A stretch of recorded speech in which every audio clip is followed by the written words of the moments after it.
दोस्तों, आगे हम देख रहे हैं कि वेद जो है, उपनिषद जो है, भगवत गीता जो है, इन सब के अंदर सबसे इम्पॉर्टेंट उसके जो प्राइमरी थॉट स्कूल्स हैं वो कौन से हैं। तो सबसे पहले आती है वेदों की बारी। तो अगर हम वेद का एक क्रक्स निकालना चाहिए या समरी बोले तो it is basically which is known as attainment of moksha. ये है वेद का सबसे बड़ा एक मैसेज जिसे हम पूरा करना चाहते हैं। अब ये पूरा करना जो चाहते हैं, इसके अंदर अगर हम अंडरलाइन करें तो उस इंपॉर्टेंट पॉइंट को इस तरह से लिया जाएगा that the primary thought of Vedas is mistake. Why is it mystic? Because it has a conception of universe, the cosmos. Next, it is more towards the union of Atman with Brahma. आत्मा को ब्रह्म से मिलाना, इसे कहते हैं वेदों की वाणी। आत्मा को परमात्मा से जोड़ना, इसे कहते हैं वेदों की वाणी। उसके बाद आते हैं उपनिषद। अब उपनिषद के अंदर कौन सा प्रिंसिपल है जिसे फोकस किया गया है? तो उपनिषद का प्रिंसिपल ये है कि गॉड, ब्रह्मा जो है, ब्रह्मन जो है, वो टॉप मोस्ट अथॉरिटी है, वो सुप्रीम कॉन्शियसनेस है, और उनके नीचे खड़े हम सब मानव वो माया के आवरण में ढके हुए हैं। मतलब we are covered by the curtains called Maya, और इसी माया से हटके हमें ब्रह्मन की ओर जाना है। तो this is what is Upanishads message, कि हमें इस संसारी दुनिया से उस परमात्मा की दुनिया तक जाना है, मतलब फ्रॉम आत्मा टू परमात्मा। तो यू कैन से कि वेद और उपनिषद का मैसेज कहीं ना कहीं वही सिमिलर स्ट्रीमलाइन पे है। बट यस, यहाँ पे इंपॉर्टेंट वर्ड है माया का त्याग करना, getting detached from Maya and the material world and uniting with Brahman, मतलब the God. Next is Bhagavad Gita. Bhagavad Gita is a beautiful poetry, or you can say a beautiful combination of shlokas which goes through some 18 adhyayas which talks about 3 गुण। 3 प्रकार के गुण होते हैं लोगों में, the सत्व गुण, रजस गुण और तमस गुण। सत्व गुण मतलब सात्विक लोग। सात्विक लोग वो है जो वाणी में भी शुद्ध है, पानी में भी शुद्ध में है, कर्म में भी शुद्ध है, धर्म में भी शुद्ध है। फिर आते हैं रजस लोग। रजस वो इस प्रकार के लोग हैं जिनके गुण है सात्विक, पर कभी कभी वो आचरण में तामसिक वृत्ति को ले आते हैं। मतलब अपने गुणों के साथ साथ वो कुछ कुछ दोषों को भी अपना लेते हैं, वो है रजस लोग। फिर आते हैं तीसरे तामसिक प्रकार के लोग, जो कि अपने जीवन कार्य में पूरी तरह से नेगेटिविटी का उपयोग करते हैं। मतलब जो कुछ भी इविल या डेविल माना जाता है उन चीज़ों का उपयोग करते हैं, ऐसे व्यवहार का उपयोग करते हैं, वैसे लोग हैं तामसिक लोग। अब ये तीनों चीज़ों को कैसे बताया गया है? थ्रू कर्मयोग, सांख्य योग एंड भक्ति योग, टॉकिंग अबाउट 3 गुण, 3 प्रकार के गुण, सत्व, रजस और तमस गुण। और अगर मैं इसमें बताऊं तो क्या बताया है भगवत गीता में? एथिकल लीडरशिप क्या है, डिसीजन मेकिंग कैसे करना चाहिए और मैनेजमेंट कैसे करना चाहिए, इसके बारे में लॉर्ड कृष्ण ने अर्जुन को ज्ञान दिया है। Next is Ramayan, where we know it talks about duties, ideal characters like ideal father, ideal servant, the brother. उसके बाद में वाइफ कैसी होनी चाहिए, एक राजा को कैसे होना चाहिए, ये सब कुछ हमें सीखने को मिलता है रामायण से। और साथ में रामायण में ये भी लिखा गया है कि माया, भोग, विलास, ये सब व्यक्ति को इस तरह से नीचा गिराता है कि वो अगर कितना भी ज्ञानी हो, वो कहीं ना कहीं उसका सितारा कभी ना कभी डूब ही जाता है। तो यहाँ रामायण की जो बात है तो उसमें भी यही बात है, getting detached from Maya, otherwise the Maya will lead you down. उसके बाद आता है बुद्धिज्म। तो बुद्धिज्म के फाउंडर है गौतम बुद्ध, है ना, जिनको पहले Siddharth as a prince he was called Siddharth, उसके बाद में जब सब कुछ त्याग दिया तो ही वॉज नोन एज लॉर्ड गौतम बुद्ध। अब गौतम बुद्धा के बहुत बढ़िया 4 नोबल प्रिंसिपल्स है, जिसमें पहला है सफरिंग एग्जिस्ट, मतलब जीवन में दुख रहेगा। दूसरा, उस दुख का कुछ ना कुछ कारण भी होगा, ये दुख को हम निकाल भी सकते हैं, इसको निवार भी सकते हैं, मतलब इसका इरेडिकेशन भी पॉसिबल है। और जो इरेडिकेशन पॉसिबल है वो सफरिंग जो है वही व्यक्ति को व्यक्ति बनाता है। इस पृथ्वी पर कुछ भी ऐसा नहीं जो परमानेंट है, ये बुद्धिज्म की बात है, ठीक है। तो we are talking about Buddhism, where Buddhism establishes this principle that nothing on this earth is permanent, मतलब everything is non-permanent. And the 4 principles they all talk about noble truth which is suffering, मतलब बिना दुख के सुख की अनुभूति कभी नहीं होती, इसके बारे में गौतम बुद्ध ने बताया है। ऑल्सो जो गौतम बुद्ध कहना चाहते हैं कि everything on this earth is अनंत, मतलब not self, finally Buddha has taught some 8-fold path to liberation from all sufferings, मतलब दुखों का निवारण करने के 8 अलग अलग मार्ग गौतम बुद्ध ने दिखाए हैं, ठीक है। तो यहाँ पे अगर अंडरलाइन करना हो तो पहले तो ये 4 प्रिंसिपल जो गौतम बुद्ध ने दिए हैं, पहला कि दुख रहेगा, दूसरा उस दुख का कुछ ना कुछ कारण भी रहेगा, ये सफरिंग कैन बी इरेडिकेटेड, दुख को निवारा जा सकता है, और there is a means for eradication of every suffering, हर दुख का निवारण करने का एक कारण भी मिल जाएगा, मतलब there will be a solution to every problem. और उसके बाद उन्होंने कहा everything on earth is non permanent, मतलब कि अनत्ता, नथिंग इज सेल्फ, मतलब खुद से कुछ भी नहीं है। और दूसरा उनकी 8-fold पाथ टू लिबरेशन, मतलब मोक्ष। उसके बाद पतंजलि योग जो है, पतंजलि योग सूत्र जिनको बहुत रेलेवेंस दिया जाता है, तो वो पतंजलि योग सूत्र का बहुत बढ़िया सा एग्जाम्पल है पर्सनल डिसिप्लिन का, where we integrate the body and the soul, मतलब जो शरीर है उसी को आत्मा स्वरूप बनाना, मतलब जो हम है हमारे ही अंदर ब्रह्मन का वास है ये मान लेना, मतलब जो आत्मा है वो ही परमात्मा है। ये रास्ते पे जाना इज योग सूत्र जो पतंजलि ने दिया था।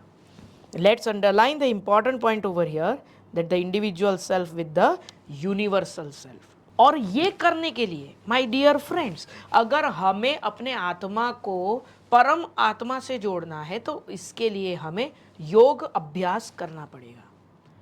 What is yoga abhyas? Yoga abhyas basically it does not mean sitting in an asana for hours and just letting your mind to roam around the world is not what is called yoga. Yoga is considered as a sadhana, मतलब it is considered as a कला। तो वो कला जो है उसे इस प्रकार डेवलप किया जाता है कि वो डिवोशन बने, और वो डिवोशन अगर है तो वो आपको कहीं ना कहीं कनेक्ट करने में मदद भी करेगा। Here yoga is considered as the control of modifications of mind, where you have different distractions in mind. Yoga helps you to create a streamline of your mind, और माइंड के विचार, इसी से बनता है लिबरेशन टूवर्ड्स गॉड। तो योग साधना के अंदर मेंटल डिसिप्लिन को ज़्यादा इंपॉर्टेंस दिया गया है along with the physical problems, ठीक है। तो ये जो हमने बुक्स देखी ये बुक्स के द्वारा, ये पुस्तकों के द्वारा जो ज्ञान हमें दिया गया है, that knowledge is purely towards two things. The approach is purely simple. आत्मन मतलब द सेल्फ और परमात्मा मतलब ब्रह्मन, इन दोनों के कनेक्शंस को जोड़ने की पूरी बात इनमें कही गई है. बुद्ध ने थोड़ा सा अलग लिखा है कि there will be suffering on this earth. इस पृथ्वी पर जो भी निवास करता है उससे किसी न किसी प्रकार का सफरिंग तो होगा, पर उस सफरिंग से गुजरना is your life. This is what we study through this table. Different kinds of schools of thoughts given by different books and literature. दोस्तों, relevance of ancient Indian thoughts in current management practices. Now see, आजकल के management के era में हमें किस तरह से Indian knowledge system जो है वो मदद रूप हो सकता है, इसके बारे में यदि मैं आपको कुछ बताऊं तो सबसे पहले कुछ बड़े बड़े ब्रिटिश ऑथर्स या बड़े बड़े अब्रॉड फॉरेन के ऑथर्स हैं, लॉरेट्स हैं, जिन्होंने इंडियन नॉलेज सिस्टम के बारे में, द इंडियन इथोस सिस्टम के बारे में बहुत अच्छे रिव्यूज़ लिखे हैं. रिव्यूज़ का मतलब है कि they were purely dependent on our Indian knowledge system by what they said. Now if you take into consideration, यहाँ पर थॉट दिया है अल्बर्ट आइंस्टाइन का, which says that we should take care not to make intellect our god. Intellect, of course, has powerful muscles but no personality. It cannot lead, it can only serve. It is not fastidious about its choice of leaders. The intellect has a sharp eye for tools and methods. Still, it is blind to ends and values. See, हम इसे आत्मा की जो theory है उसके साथ जोड़ सकते हैं. जैसे एक जीव होता है, जीव मतलब लाइफ जो होती है, उसके अंदर हम फील भी करते हैं, but at the end of the day the detachment always follows. जो भी दुख है हमारे, वो दुखों के पीछे सुख भी होते हैं और सुखों के पीछे दुख भी होते हैं. होता क्या है ना कि हम जब किसी चीज़ पे या किसी चीज़ से ज़्यादा इन्फ्लुएंस या उस पे ज़्यादा इन्फ्लुएंस करते हैं या हो जाते हैं, तो हम उस चीज़ के साथ इतना जुड़ जाते हैं कि फिर वही चीज़ हमारी लीडर बन जाती है. Be it mind, be it soul. अगर हम आत्मा के बारे में सोचने लगते हैं तो हम आत्मिक ऊर्जा से भर जाते हैं, और अगर हम मन के बारे में सोचने लगते हैं तो मन की गति से उड़ने लगते हैं, मतलब मानसिक वेग से. अब ये जो चीज़ें हैं, ये चीज़ों के बारे में अल्बर्ट आइंस्टाइन ने ये लिखा है कि हमें इंटेलेक्ट को भगवान बनाने के बारे में नहीं सोचना है, वो अपने आप में ही उसकी एक अलग ही पावर है. इसके बाद आर्नोल्ड टॉइनबी, नोबेल लॉरेट जिनको नोबेल प्राइज दिया गया था, उन्होंने ये बोला है कि इंडियन इथोस के रिच थॉट्स जो है, हम पूरा विश्व घूम फिर के भी आएंगे ना, तो at the end of the day हमें इंडियन थॉट स्कूल्स के ये रीच थॉट्स को एक्सेप्ट करना ही पड़ेगा. अगर तब तक में हम खुद ही अपने आप के विनाश का कारण न बने हो तो, मतलब इतना डीप मीनिंग है कि अगर इंडियन नॉलेज सिस्टम के जो भी मैसेजेस है, जो थॉट स्कूल्स है, उन्हें अपना लिया जाए तो self destruction of human race रुक भी सकता है. तो ये फर्स्ट पैराग्राफ जो है, इसमें हमने दो जनों के बारे में बात की. First was Albert Einstein and second is Nobel laureate mister Arnold Toynbee. Now इसके अंदर हम अंडरलाइन करेंगे कि अल्बर्ट आइंस्टाइन का विचार क्या था. We should not take care to make intellect our god. मतलब हमारे विचार जो है ना, उसको हम अपना भगवान नहीं बना सकते, क्योंकि विचार पावरफुल हो सकते हैं, पर वो किस दिशा में दौड़ेंगे ये हम कभी बता सकते नहीं है. कभी ये विचार हमें आत्मा के बारे में सोचने को बोलेंगे, तो कभी मन की वेग से सोचने को बोलेंगे. तो ये जो विचार है ये अंधे माने जाते हैं। अंधे भी कैसे, उन्हें जो देखना होता है वो देख लेते हैं, पर जब नहीं देखना होता तो आंखें अपने आप मूंद लेते हैं। विचार ऐसी एक दृष्टि है। इसके बाद में आर्नोल्ड टॉइनबी की डेफिनेशन कुछ इस तरह जाती है कि western beginning will have to have an Indian ending. If it is not giving an end to the destruction, self-destruction of the human race. और हमें करना ही पड़ेगा adapting the rich Indian ethos and wisdom. मतलब ये जो दर्शन हमने पढ़े वो।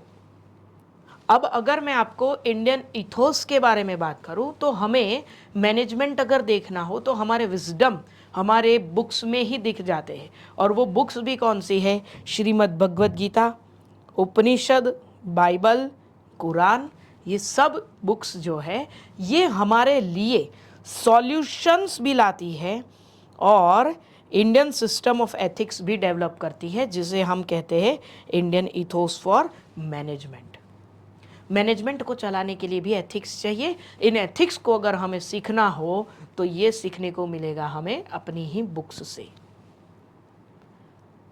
अब अगर मैं आपसे कुछ कहूं कि मैनेजमेंट इज बिहेवियरल साइंस, तो आपको थॉट याद आएगा कि सर बिहेवियरल साइंस तो उसको किसी ने बोला है ना? Henri Fayol. Frederick Taylor said it's a technical science, and while we see Henry Fayol, he said it is purely behavioral science. अब behavioral science भी कैसा है ना मेरे friends, it's cultural specific. It's cultural specific because see, people's behaviors are influenced by their culture, where they are surviving, where they are sustaining since decades or since centuries. मतलब अगर आपके घर में नमस्कार की वृत्ति है तो आपके बाद आने वाली पुश्तें जो है, आपकी पीढ़ियां जो है, वो भी नमस्कार की भावना से ही अपना काम करेगी। मतलब किसी को भी देखा तो नमस्कार करके ही आगे बढ़ने वाली।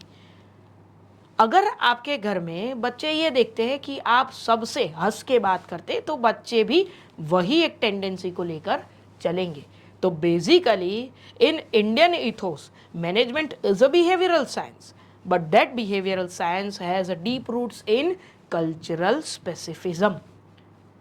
और इंडिया का बेस जो है कल्चर का, you know, it's wide, varied and also reach, क्योंकि इसके रूट्स में कितने सारे रिलीजन्स हैं और हम हर रिलीजन से कुछ ना कुछ सीखते हैं।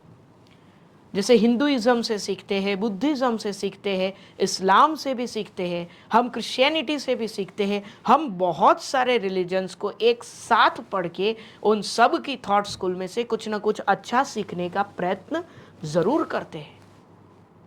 This is what is the Indian system of knowledge is all about. अब यहाँ पे कुछ कुछ सूत्र दिए गए हैं और वो सूत्र का इंग्लिश मीनिंग भी दिया गया है। पहले उस सूत्र को हम संस्कृत में पढ़ेंगे और उस सूत्र को फिर इंग्लिश में कन्वर्ट करके हम उसका मीनिंग भी समझेंगे। अब मैं आपको ये जो वर्ड्स है इसका कैसे प्रोनाउंस करना है वो भी मैं आपको बता सकता हूं। आत्मनो मोक्षार्थम जगत हिताय च। अब इसका मीनिंग क्या कहता है? इसका मीनिंग बहुत बढ़िया है कि हमें जो भी कार्य दिए गए हैं, आत्मन, मोक्षार्थ, अब मोक्ष, आत्मन और अर्थम, अर्थ जो है कर्म से जुड़ा हुआ है। हमें जो भी कर्म मिलते हैं, हमें जो भी अपॉर्चुनिटीज मिलती है, वो हमें जगत हित के लिए करनी है, जनहित के लिए करनी है, जिससे हमें हमारे आत्म को मोक्ष प्राप्त करने में मदद मिल सकती है। तो आत्मनो मोक्षार्थम जगत हिताय च। जो भी कार्य है उसे कुछ ऐसे करो, इतने अच्छे से करो कि हमें मटीरियली और स्पिरिचुअली दोनों ही हमें सुख प्राप्त हो सके। दूसरा सूत्र जो है वो ये है, अचेरदानम अभयम। क्या मतलब है इसका? कि भाई हमें लोगों को मटीरियलिटी से नहीं, परंतु उनकी डिविनिटी से रिस्पेक्ट शो करना है। हमें लोगों को उनके पास क्या है इसकी वजह से नहीं रिस्पेक्ट करना है, पर वो जो खुद है उसकी वजह से रिस्पेक्ट करना है। और यहाँ अद्वैत की बात होती है, जहाँ पे ये माना जाता है कि the world is one, the people are one. मतलब सभी आत्मा जो है वो एक ही परमात्मा के बच्चे हैं, मतलब उसी के अंश है। तो जो अलग अलग आत्मा मानते हैं वो ये प्रिंसिपल को फॉलो नहीं कर सकते, पर जो ये मानते हैं कि सारी ही आत्माएं उसी परमात्मा की संतान है, वो ये भी जान लेते हैं कि भाई हम सब एक ही है। तो इसका मतलब क्या है? अचेर्दनमा भयम। इसका मतलब ये होता है कि भाई हमें लोगों को उनके पास क्या है इससे रिस्पेक्ट नहीं करना है, पर वो खुद कौन है इसके लिए रिस्पेक्ट करना है। Showing respect to their divinities with him.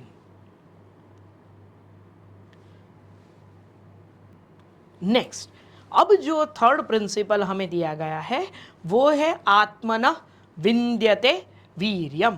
क्या मतलब है इसका? कि भाई अपनी स्ट्रेंथ जो है, हमारे इंस्पिरेशंस जो है, वो इंस्पिरेशंस को हमें कहाँ से प्राप्त करना चाहिए? तो बोलते हैं कि डिविनिटी मतलब जो गॉड है, गॉड हमारे जो अंदर है, हमारे अंदर बसे हुए भगवान जो है, प्रभु जो है, उनसे ही हमें ये स्ट्रेंथ और इंस्पिरेशन लेना चाहिए। और हमारा जो सोल है वो कैसे पवित्र हो सकता है? Through prayers, through spiritual readings, through unselfish work. मतलब फिर से जगत हित की बात हो रही है कि स्वार्थ को त्याग कर परमार्थ का रास्ता अपनाना। परमार्थ का रास्ता अपनाना मतलब दूसरों की सेवा में अपने आप को ढाल देना। ठीक है, तो आत्मना विन्द्यते वीर्यम मतलब यही है कि हमें शक्ति और इंस्पिरेशन ये किससे लेनी है? तो बोले हमारे ही अंदर बसे डिवाइन पावर से, उस भगवान से, through prayers, through spiritual readings and unselfish work. let us underline the important words in this three principles जो हमने अभी तक पढ़ लिए। मैं इसके साथ रिवाइज भी करवाता हूँ, तो आप ध्यान से सुनिएगा। हमने पहले पढ़ा आत्मनो मोक्षार्थम जगत हिताय च। क्या मतलब था इसका? इसका मतलब यही था, जो काम आपको दिया गया है उसको अच्छे से करो। और क्यों करना है? Not just to gain materiality but to gain spirituality.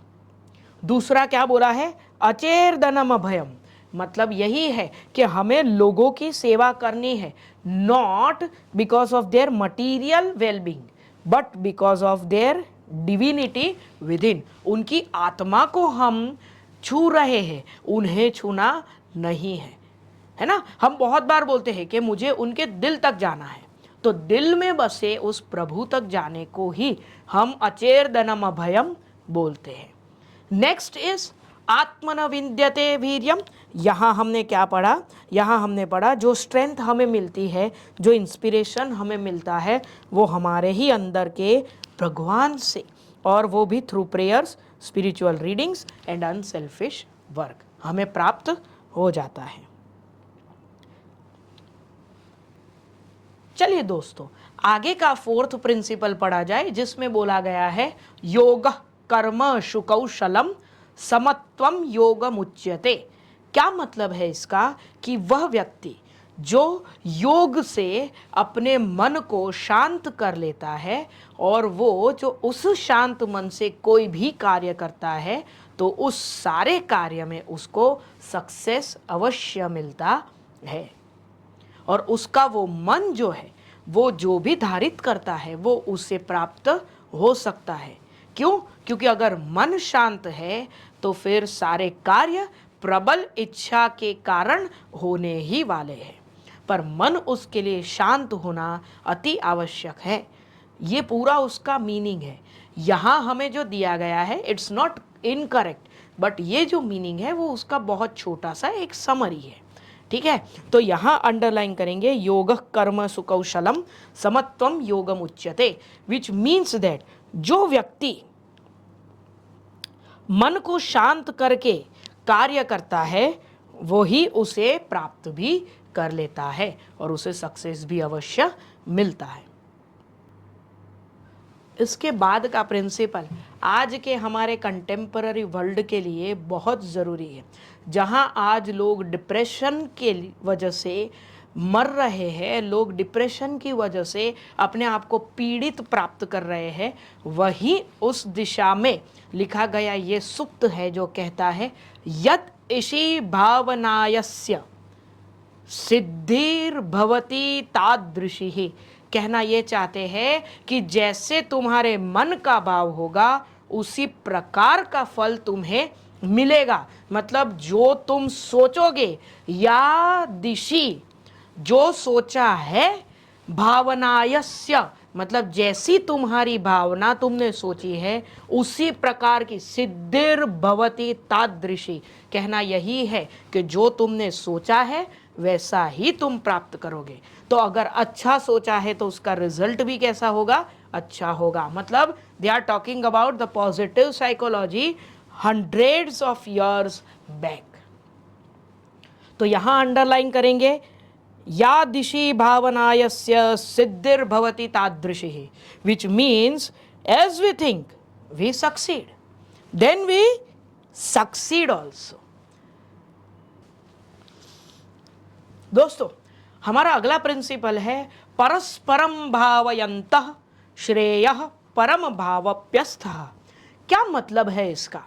कि अगर हम एक दूसरे से जुड़ के रहे, कोऑपरेट करके रहे, एक फेलो फीलिंग हमारे बीच में रहे, तो हम जो भी है समाज के हित में तो रहेंगे किंतु अपने अपने परम हित में भी कार्य कर सकते हैं।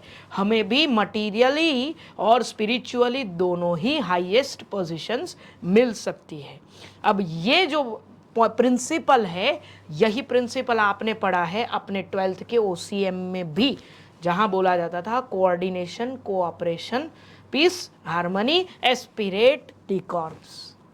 इसका यही मीनिंग है कि परस्परम भावयन्तः मतलब एक दूसरे के लिए जो भाव करता है, एक दूसरे की जो कद्र करता है, श्रेयः परम भावप्यस्थः। क्या मतलब हुआ कि एक दूसरे के लिए जो भाव रखते हैं, एक दूसरे के साथ जो कार्य करते हैं, वो स्वयं को अपने उच्च स्थान पर प्राप्त करते हैं। इसके अंदर अंडरलाइन करेंगे पहले तो परस्परम, ये वर्ड्स को इस तरह से ब्रेक डाउन किया जाएगा, भावयन्तः श्रेयः परम भावप्यस्थः। क्या मतलब हुआ? Cooperation, fellow feeling, we all enjoy the highest. उसके बाद आता है तेषाम सुखम तेषाम शांति शाश्वती ही। कहना ये चाहते हैं कि जो हैप्पीनेस के बीच में रहते हैं, मतलब जो हमेशा खुश रहता है, जो हमेशा सुखी रहने की एक मन से भावना लेकर बैठा है, मतलब जो इनफाइनाइट पीस के बारे में सोच रहा है। हम इसको अगर हिंदी में पढ़ें तो लिखा है कि परम शांति एवं परम सुख की अनुभूति वही व्यक्ति कर सकता है जो व्यक्ति दूसरों में ईश्वर का वास देख सकता हो। मतलब अगर दूसरों में हमें भगवान की झांकी हो रही हो, उनकी झलकी मिल रही हो, अगर हमें हर किसी में प्रभु दिख रहे हो, तो हमारे भाव भी वैसे ही हो जाएंगे और हमें क्या मिलेगा? परम सुख और परम शांति। ये आज के कंटेम्पररी वर्ल्ड में बहुत जरूरी है। Why? Because today we people have become materialistically upgraded, advanced, you can say top notch, but spiritually very weak, because हम सोचने लगे हैं फेनेटिज्म्स के बारे में, हम सोचने लगे हैं रिलीजनिज्म्स के बारे में, कम्युनलिज्म्स के बारे में। बांटने का काम हमने शुरू कर चुके हैं। तो यही हमारी गलती हो रही है, क्योंकि प्रिंसिपल तो यही कहता है कि तेषाम सुखमत्तेषाम शांति ही शाश्वती ही। मतलब जो दूसरों में ईश्वर का वास दिखता है वो ही व्यक्ति परम सुख और परम शांति को प्राप्त कर सकता है। तो यहाँ अंडरलाइन करेंगे, infinite happiness and infinite peace are directly related to seeing divine power in everybody. और वही प्रिंसिपल नेक्स्ट वाला भी बोलता है जो कहता है परस्पर देवो भव, मतलब हर एक में बसा है प्रभु और हर एक व्यक्ति ही डिवाइन है, मतलब हर एक व्यक्ति ही भगवान है, मतलब परस्पर देवो भव regards other persons as divine being. और वहीं वो सामने वाला व्यक्ति भी आपको उसी तरह का मानता है। ये जो चीजें आपने पढ़ी ये संस्कृत में थी, अब जो पढ़ रहे हैं ये प्रिंसिपल्स आपको मैं दे रहा हूं, ये कुछ ऐसे प्रिंसिपल्स हैं जो हमें सिखाते हैं कि आज के वर्ल्ड में किस तरह की अप्रोच अगर हम रखें तो हमारे लिए हेल्पफुल हो सकती है। तो यहाँ पे पहली ही अप्रोच क्या बोलती है, each soul is a potential God.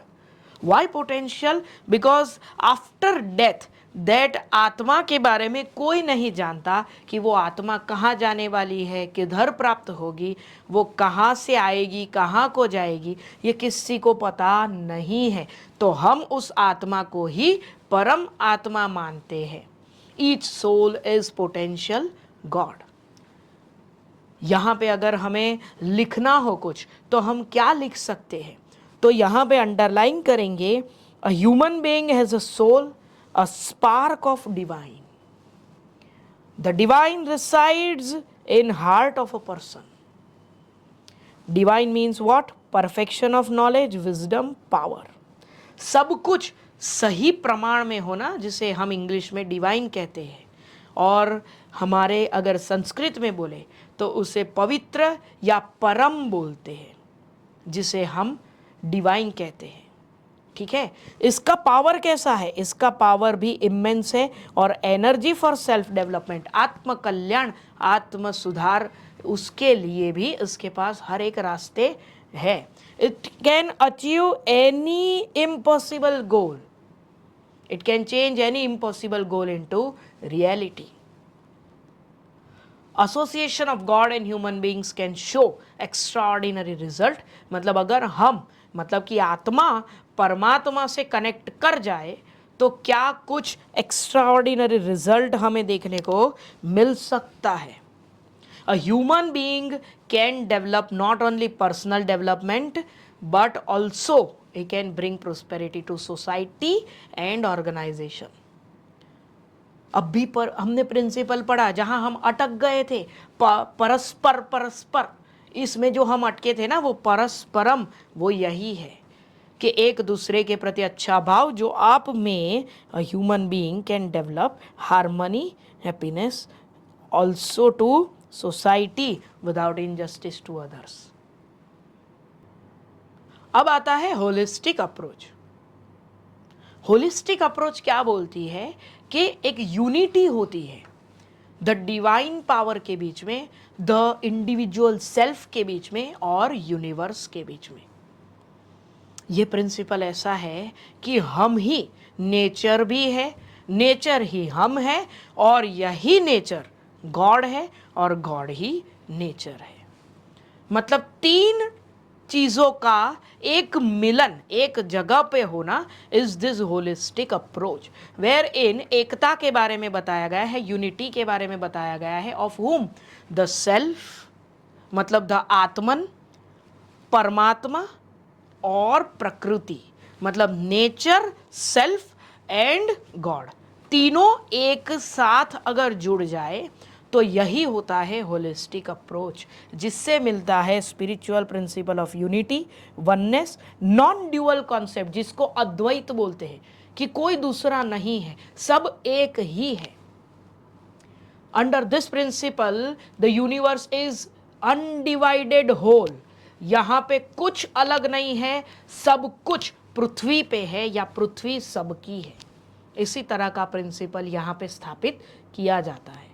तो एंटायर ह्यूमैनिटी को वन बनाने के लिए, मतलब सब मनुष्य हो या चाहे जिस भी प्राणी में जीव है या जिस भी प्राणी को अगर माना जाता है तो उन सब में जीव है, और जहाँ जीव है वहीं शिव है। यही होलिस्टिक अप्रोच हमारे शास्त्रों में दी गई है। The third principle over here is equal importance to subjectivity and objectivity. Subjectivity and objectivity, one must develop one's third eye.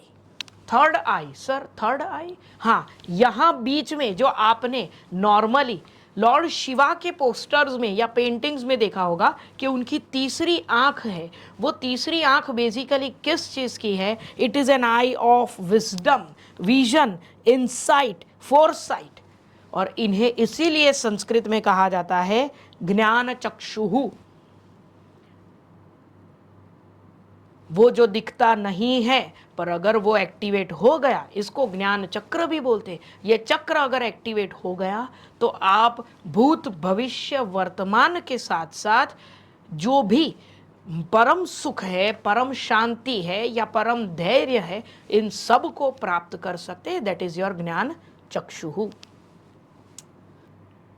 Next principle जो है वो है कर्मयोग। कर्मयोग का मतलब है सेल्फलेस वर्क। आपने भगवत गीता तो पढ़ी है या सुनी है या देखी है या कुछ भी हो, भगवत गीता के बारे में हर किसी को या छोटे छोटे बच्चे को भी अगर कोई भगवत गीता के बारे में पूछे तो उसे ये श्लोक या उसके ये 2 वर्ड्स तो याद होंगे, जैसे कर्मण्येवाधिकारस्ते मा फलेषु कदाचन। क्या अर्थ है इसका? सेल्फलेस वर्क, जिसे इंग्लिश में कहा जाता है सेल्फलेस वर्क, कर्म योग है।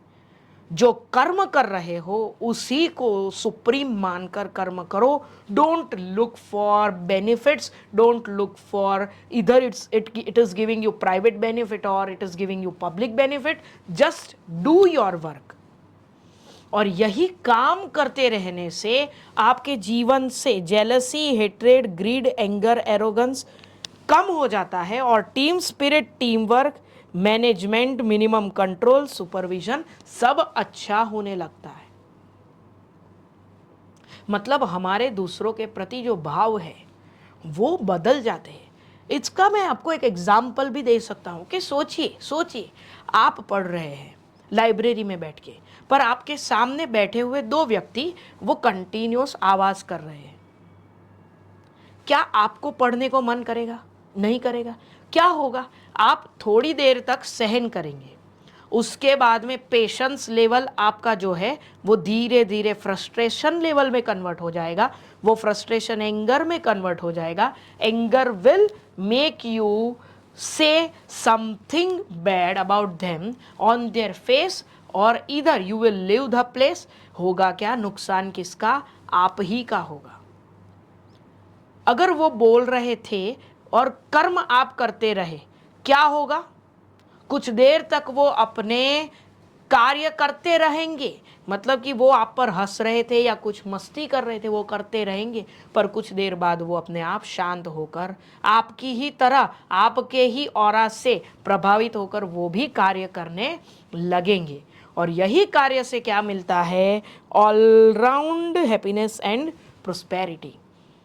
क्योंकि अगर काम वो भी करेंगे तो फल उनको भी मिलेगा। कितना मिलेगा, कैसे मिलेगा, क्या मिलेगा, ये इंपॉर्टेंट नहीं है, कर्म करना इंपॉर्टेंट है। अब कर्मयोग का जो अंतिम पड़ाव है उसे निष्काम कर्म कहते हैं। क्या कहते हैं? निष्काम कर्म। मतलब जहां हमारे मन में कोई एक्सपेक्टेशंस ना हो और हमें सुप्रीम गॉड को पाना है, सुप्रीम कॉन्शियसनेस पे जाना है, इसे कहते हैं निष्काम कर्म। और इंडिविजुअल कॉन्शियसनेस पे अगर जाना हो तो उसे हम कहते हैं सकाम कर्म। जहां कुछ एक्सपेक्टेशंस रखकर, मतलब कुछ, जैसे बहुत छोटी बात है, अब आदमी एफर्ट डालता है, कुछ ना कुछ फल सोच के रखता है ना। चलिए हमने उसे मान नहीं लिया, हमने उसे एक गोल की तरह रखा है, तो उस गोल को दिमाग में रख के किया जाने वाला काम सकाम कर्म माना जाता है। और कुछ मन में ना रख के सुप्रीम निर्वाण जिसे हम कहते हैं मोक्ष, जिसे हम कहते हैं, उस मोक्ष की प्राप्ति के बारे में अगर सोचा जाए तो उसे कहा जाता है निष्काम कर्म। मतलब बिना कुछ सोचे किया जाने वाला कर्म या सुप्रीम कॉन्शियसनेस को प्राप्त करने वाला जो भी कर्म है उसे निष्काम कर्म कहते हैं। और जो कुछ न कुछ दिमाग में एक्सपेक्टेशंस रखकर किया जाए उसे सकाम कर्म कहते हैं। योग कर्म कौशलम, ये हमने आगे भी ये प्रिंसिपल पढ़ा। यहां क्या कहते हैं कि अगर हम अपना कार्य करते रहे, योग जो है, कर्म जो है, उसे योग्य प्रकार से करते रहे, उसके अंदर भगवान का वास है, यही समझकर हम कार्य करते रहे, तो at the end of the day हमें हमारे सारे ही गुड डीड्स का जो भी मिलना है वो अच्छा ही फल मिलेगा। And this is based on कर्म योग, और वो भी यहां पर दिया गया है। क्या मिलता है आपको कर्म करते रहने से? कर्म योग कर्म से कौशलम, क्या मिलता है? इससे कुशलता प्राप्त होती है काम करते रहने से। बेटा आप अगर सोचे तो प्रोफेशनल कोई भी व्यक्ति हो उसे जाकर आप पूछना, सीए को पूछना क्या करते हो, वो बोलेगा प्रैक्टिस करते हैं। लॉयर से पूछना क्या करते हो, he will say practising. Doctors से पूछिए, they will also say practising. Why practising? क्यों प्रैक्टिस क्यों बोलते हैं वो इसी वजह से बोलते हैं क्योंकि everybody knows nobody is perfect. तो इसका अपोजिट क्या कर सकते हैं हम? प्रैक्टिस करते रह सकते हैं, है ना। Like life is random, it's trial and error. If you do good you will receive good. अगर सही सोचकर काम कर रहे हैं तो वो उसका फल भी सही मिलने वाला है। योग कर्म सुकौशलम, इसके अंदर हमें क्या मिलता है कि हमारे जीवन में जो भी सही या गलत है वो सब कुछ हम ईश्वर को अर्पण करें, करते रहे, जिससे हमारे ज्ञान में वृद्धि होगी। मतलब we will definitely get good consequences of good deeds. दोस्तों ये श्लोक के आगे एक लाइन मैंने कही थी जिसमें विन्द्यते वीर्यम ये भी कहा था। अब वीर व्यक्ति जो है वो ये कहते हैं कि जो फियर्स है, जो फेलियर्स है, उससे वो डिटैच तुरंत हो जाता है, वो मोह में अटकता कभी नहीं है। तो जो मोह में कभी नहीं अटकता वो कार्य कौशलता से, कुशलता से कर सकता है, तो वही व्यक्ति आगे बढ़ सकता है। अगर इसको मैं आज के युग में जोड़ूं, मतलब द कंटेम्पररी मैनेजमेंट सिस्टम को अगर देखूं, तो आज की मैनेजमेंट सिस्टम में manager should be like this कि अगर फेलियर हुआ है तो do not gate jealous, do not get angry. आप फीलिंग्स को रखिए साइड में, आप फल को रखिए साइड में, और नेक्स्ट काम पे अपने फोकस करिए। जितना कार्य करेंगे उसका फल अवश्य मिलेगा, और फल अच्छा ही मिलेगा यदि कार्य अच्छी तरह से पूर्ण किया जाए। फेलियर इसीलिए मिलता है, it's not because of anyone else. ये समझ ले, हमें अगर जीवन में कहीं भी नुकसान होता है या कहीं भी हमें कोई भी प्रकार की हानि होती है तो इसका ये मतलब नहीं है कि सामने वाला व्यक्ति गलत है। कहीं ना कहीं हमसे भी कोई ना कोई ऐसी भूल या चूक हो जाती है जिसका हमें भी पता नहीं रहता, जिसके कारण हम इसके बैड कॉन्सिक्वेंसेस या you can say evil consequences भुगतते हैं। तो यहाँ पे यही लिखा गया है, the future manager should learn the art of detaching themselves from fear of failures, maintain evenness of mind in all conditions. चाहे कुछ भी हो जाए हम अपने हिसाब से ही चलेंगे। This will help them analyse and reflect their work process adapted while arriving at successors and even their failures। इससे क्या होगा कि वो एक्सटर्नल और अनकंट्रोलेबल फैक्टर्स जो है वो उन्हें भी कुछ कुछ प्रकार से कहीं ना कहीं मैनिपुलेट कर पाएंगे, और मैनिपुलेट करके वो परफेक्शन की ओर जा सकते हैं, and they can attain all round excellence. The last point of this topic is cooperation. Dear students, आप सब जानते हैं कि कोऑपरेट करना एक ऑर्गेनाइजेशन में कितना इम्पॉर्टेंट है। अगर कोई व्यक्ति कोऑपरेट करता है तो होता क्या है कि उसके कोऑपरेट करने से लोगों में हार्मनी बढ़ती है, एक शांति की स्थापना होती है, लोगों का पेशेंस बढ़ता है, पेशेंस बढ़ने से ट्रस्ट बढ़ता है, ट्रस्ट बढ़ने से हैप्पीनेस बढ़ती है, हैप्पीनेस बढ़ने से कोऑर्डिनेशन भी हो जाता है। Away from cooperation to coordination. And why do we need this? Because in today's contemporary world, where everybody is running for cutthroat competitions, सबको यही है कि मैं ही जीतना चाहिए, मेरा ही नाम होना चाहिए। ऐसे युग में जहां हम एक दूसरे से बात करने तक भी रेडी नहीं है, ऐसे टाइम में अगर मैं कहूं कि परस्पर देवो भव, मतलब आप भी प्रभु हो, मैं भी प्रभु हूं, हम अगर प्रभु ही है तो फिर झगड़ा किस बात का। यदि आप मैं हो और मैं आप हूं, मतलब यदि स्पिरिचुअलिज्म की बात करूं तो इसमें यही कहा जाता है कि just look into the mirror. अगर आप मिरर को देखते हो तो आप अपने आप को ही देखते हो।